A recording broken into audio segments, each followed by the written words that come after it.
প্রতিটা মানুষের ব্যক্তিগত জীবনটা প্রতিটা রকমের হয়। কার জীবনের আঘাতের পরিমাণটা ঠিক কতটুকু তীব্র এটা বোঝা তো দূরের কথা, অনুভব করতেও কেউ পারবে না।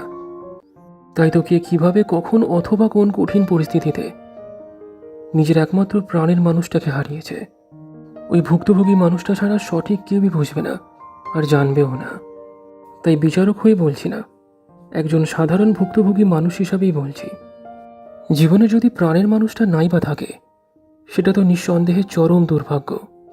কিন্তু মানুষ ঘটে যাওয়া ভাগ্যকে পরিবর্তন তো করতে পারে না। তবে ভালোবাসার জন্য সে যদি মন খুলে রাখে তাহলে সেই সম পরিমাণ হারিয়ে যাওয়া অনুভূতি আবারও যে ফিরে আসে কোনো না কোনো মাধ্যমে অথবা কোনো না কোনো রূপে। তাই কখনো যদি তেমন সময় আসে তাহলে নিজের প্রাণের মানুষটাকে অন্তরের মধ্যে রেখে দিয়ে সামনের মানুষটিকে নির্দ্বিধায় বুকে জড়িয়ে নাও। এতে জীবনটা আবারও সহজ হয়ে উঠবে। তারপর হৃদয়ের মধ্যে যে শূন্যতায় ভরা কষ্টের আগুনটা যে দগদগে লাল হয়ে আছে না, সেটা আস্তে আস্তে নিভে আসবে। যে হারিয়ে যায় সে তো ফিরে আর আসে না, বরং অপেক্ষা করলে মনের ক্ষতটা যে বাড়তেই থাকে। নিজেকে আর কষ্ট দিও না। ভালোবাসায় যতটুকু কষ্ট আছে না, তার থেকে শত শত গুণ বেশি আনন্দও আছে।